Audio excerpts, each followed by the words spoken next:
صحابہ کرام کے اندر دلوں میں کھٹکتی تھی یہ بات. اللہ رب العالمین نے فرما دیا آپ کہہ دیجئے اسمہما کبیر، آپ کہہ دیجئے کہ یہ چیزیں ٹھیک نہیں ہیں، یہ کفر والا کام ہے. قل فیہما اسم کبیر،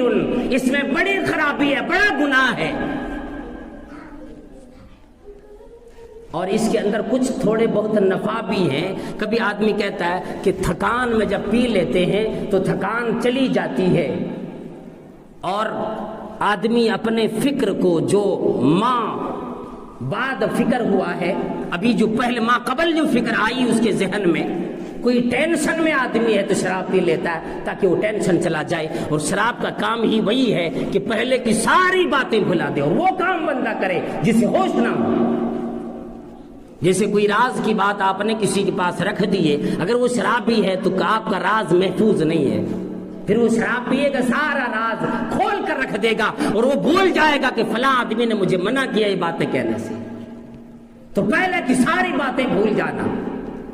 لیکن شراب وہ چیز ہے کہ وقتی طور پر جسم میں نشاط اور فرحت پیدا کر دے اور ما قبل چیزوں کو بھلا دے، لیکن اس کی نشہ اترتے ہی اعضاء کو اور کمزور کر دے. اس لیے جو آدمی شراب کا رسیا ہوتا ہے، زیادہ شراب پینے والا ہوتا ہے، آپ اس کو دیکھیں گے گلیوں میں جب وہ چلتا ہے، راستے میں جب وہ چلتا ہے، اگرچہ شراب میں نہ ہو پھر بھی وہ جھومتا ہوا چلتا ہے، اس کی اعضاء جوارے کمزور پڑ جاتے ہیں. شراب نہ پیے پھر بھی وہ آدمی یوں ہی مست معلوم ہوتا ہے، شراب پی کے لگتا چل رہا ہے، اس کے اعضاء جوارے کمزور ہو جاتے ہیں. فرمایا اسمہما کبیر، اس کے اندر بڑی گناہ ہے، فائدے کم ہیں، یہ فرمایا. اور دوسری جگہ دوسرے بار، یہ پہلے دفعہ اللہ رب العالمین نے فرمایا، اور دوسری جگہ پہ کیا فرمایا؟ یا ایھا الذین آمنوا لا تقربوا الصلاۃ وانتم سکارا حتی تعلموا ما تقولون. ایک مرتبہ حضرت علی رضی اللہ تعالی عنہ نماز پڑھا رہے تھے. یہ آیت اس وقت نازل ہوئی جب علی رضی اللہ تعالیٰ عنہ نماز پڑھا رہے تھے، اور نماز میں وہ جہری نماز تھی، شاید مغرب عشاء یا فجر کی رہی ہو، غالباً مغرب کی نماز کا ذکر آتا ہے، تو اس میں آپ نے قل یا ایھا الکافرون پڑھنا شروع کر دیے اور یہی آیت کو غلط پڑھ دیے، جہاں پر لا اعبد ما تعبدون، ہم اس کی اے کافروں عبادت نہیں کریں گے جن بتوں کی تو عبادت کرتا ہے، یہ اس کا معنی یہ ہے. لیکن وہاں پڑھ دیا اعبد ما تعبدون، کہ میں بھی اس کی عبادت کروں گا اے کافروں جس کی تو عبادت کرتے ہو. اللہ رب العالمین نے اسی وقت فرمایا ہے لوگوں جب نماز کے لیے جانا ہو شراب پی کر نہ جاؤ، نشے میں نہ جاؤ، یہاں تک کہ تمہیں دل میں معلوم ہو، تمہیں پتہ لگے کہ تم اپنی زبان سے کون سی چیز کہنے جا رہے ہو،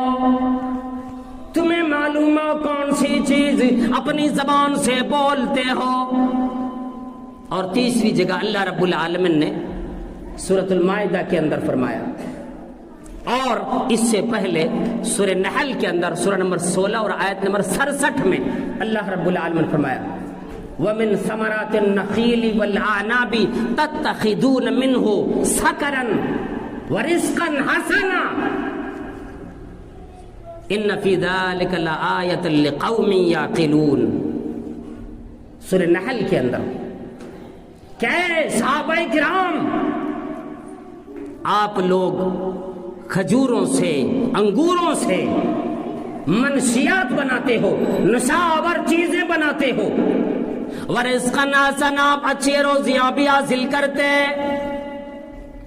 کھجور کے بارے میں آتا اللہ کی اتنی بڑی نعمت ہے، آدمی کو بھوک لگی ہو، آدمی پریشان ہو، بھوک کی وجہ سے ایک کھجور بھی کھانے کو ملے، اس آدمی کی غذائیت کا کام کرے گی.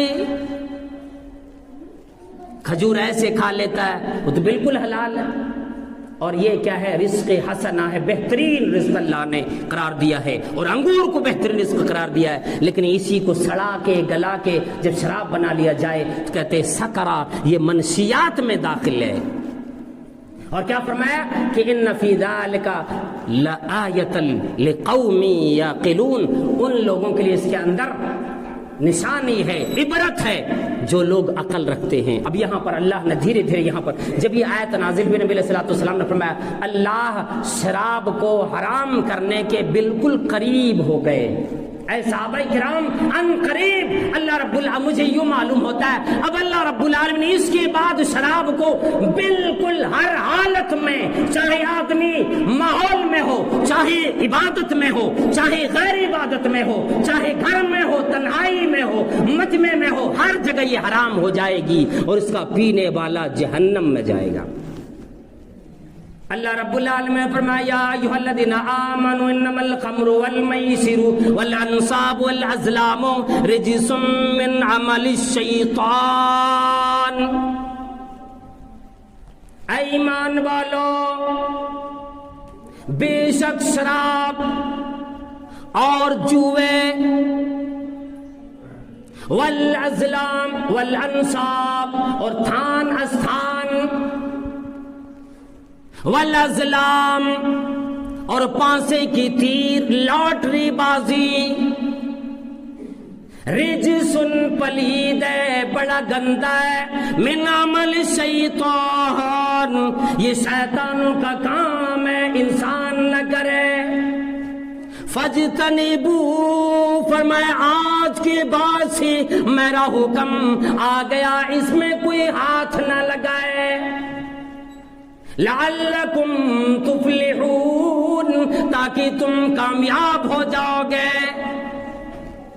اس لیے کہ آگے آیت میں فرمایا انما یرید الشیطان ان یوقع بینکم العداوۃ والبغضاء، شراب پینے والا آدمی ایک دوسرے کا دشمن ہوتا ہے، لڑائی پھیڑ جاتا ہے۔ حضرت سعد رضی اللہ تعالیٰ عنہ نے ایک دفعہ صحابہ کرام کو اپنے گھر کھانے پر دعوت دیے اور صحابہ کرام شراب پی پی کر گھر ہی میں لڑنا شروع کر دیا۔ اس وقت فرما دیا کہ اے صحابہ کرام کی جماعت، آج سے شراب حرام ہے۔ اور اس وقت انس رضی اللہ تعالیٰ عنہ فرماتے ہیں کہ میں ابو طلحہ رضی اللہ تعالیٰ عنہ کے گھر میں مشکیزے میں بھر بھر کر اور لوگوں کو، آئے ہوئے مہمانوں کو میں شراب پلا رہا تھا۔ اسی وقت ایک منادی آیا نبی علیہ الصلوۃ والسلام کی طرف سے اور ندا لگاتا ہے کہ اے ایمان والو، اے صحابہ کرام، اے کلمہ ادا کرنے والو، آج سے شراب قطعی طور پر نبی علیہ السلام اللہ اور نبی صلی اللہ علیہ وسلم حرام کرتے ہیں۔ حضرت انس رضی اللہ تعالیٰ عنہ نے فرمایا کہ جو لوگ منہ میں ابھی شراب لگا لیے تھے، جو لوگ جام کو لگا لیے تھے، ہونٹوں میں لگا لیے تھے، اور کوئی آدمی ایسے بھی تھے جو ابھی منہ میں لے لیے تھے، کوئی آدمی گلاس میں لے لیے تھے، کوئی آدمی بیٹھے تھے انتظار میں، یہاں تک جب یہ اعلان آ گیا، اتنا ایمان تھا صحابہ کرام کو جن کا منہ میں تھا، یہ بھی اجازت دل نے نہیں دیا کہ اس کو پار کر لو، منہ میں جو بھی تھا وہ بھی شراب تھوک دیے باہر جا کر۔ گلاس ہونٹ میں لگائے تھے، وہاں سے فوراً پھینک دیے۔ ابو طلحہ رضی اللہ تعالیٰ نے فرمانے لگے اب ان مشکیزوں کا میں کیا کروں، اس کا استعمال بھی میرے لیے جائز نہیں۔ سارے صحابہ کرام مشکیزیں مدینے کی گلیوں میں پھینک دی، شراب گویا کہ پورے مدینے میں بہنے لگی۔ وہ تھے صحابہ کرام جو ایک اشارے ابرو پر جان دے دینے کو تیار ہوتے تھے، اور ہم تو یہ کہتے ہیں کہ کب ان کی بزمے میں آیا تھا دور جام ہم تک، ساقی نے کچھ ملا نہ دیا ہو شراب میں، شراب ملا ملا کر لوگ گٹکتے ہیں، پیتے ہیں۔ اور ہمارے نوجوان طبقہ خصوصاً میں ان کے اس سے گزارش کروں گا، اور جہاں تک میری یہ بات آئے گی آپ ذرا عبرت کے نشان لیں۔ نوجوانی اللہ نے اس لیے دیا ہے کہ ہم اللہ کی عبادت میں لگائیں، عیاشی کے لیے ہماری نوجوانی نہیں، کلمہ ادا کرنے والے کی جوانی عیاشی کے لیے نہیں، منشیات استعمال کرنے کے لیے نہیں۔ اس لیے اللہ رب العالمین نے دیے کہ ہم اور آپ حلال کمائیں، طاقت دی ہے حلال کمائیں اور حلال کھائیں، جو حرام چیزیں ہیں اس سے بالکل باز آ جائیں، نہیں تو کل قیامت میں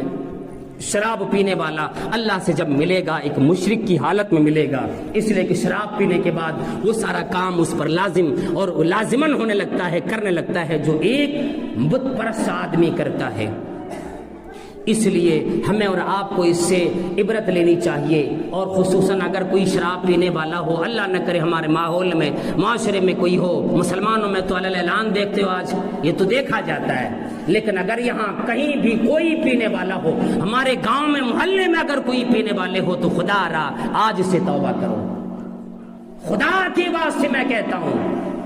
توبہ کر لو، پھر جب اللہ کے سامنے مر کے جاؤ گے اللہ کہے گا دیکھو یہ بندہ جس صحابہ کرام نے ایک مرتبہ اشارے سن کر شراب کو کے مٹکے کو توڑ دیا، گلاسوں کو پھینک دیے، اپنے منہ میں لیے شراب کو پھینک دیے، وہ سارے صحابہ کرام کے عمل کی طرح انہوں نے بھی کرنے کی کوشش کی، جس دن سے معلوم ہوا، جس دن سے تقریر سنے فوراً شراب سے توبہ تلہ کر لیے اور میرا پکا بندہ بننے کی کوشش کیے۔ اس لیے لوگوں شراب سے توبہ کرو، اور شراب سے کوئی فائدہ نہیں سوائے نقصان کے، اگر فائدہ ہوتا، اگر آپ کے لیے کوئی فائدے ہوتے تو آپ کو شریعت بالکل نہیں روکتی، تمام مفسدات چیزوں سے یہ شریعت روکتی ہے، منکرات سے روکتی ہے جو ہمیں آپس میں خلل اور دشمنی پیدا کر دیتی ہے۔ اس لیے اللہ رب العالمین سے دعا کریں پروردگار عالم ہم تمام لوگوں کو شراب سے، منشیات سے اور ہر وہ چیز سے جیسے افیون ہے یا بھنگ ہے یا ہیروئن ہے، یہ شراب ہے، پروردگارہ ہم تمام لوگوں کو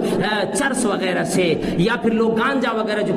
پیتے ہیں چھپ چھپ کر کے، پروردگارہ ہم تمام لوگوں کو ان تمام پلیدی کاموں سے، شیطانی عمل سے ہم سب کو توبہ کرنے کی اور اجتناب کرنے کی مکمل توفیق عطا فرما، آمین۔ اقول قولی ھذا واستغفر اللہ لی ولکم ولسائر المسلمین، بارک اللہ لنا ولکم فی القرآن العظیم ونفعنی وإیاکم بالآیات والذکر الحکیم، انہ تعالی جواد کریم بل ہم بر رؤوف رحیم۔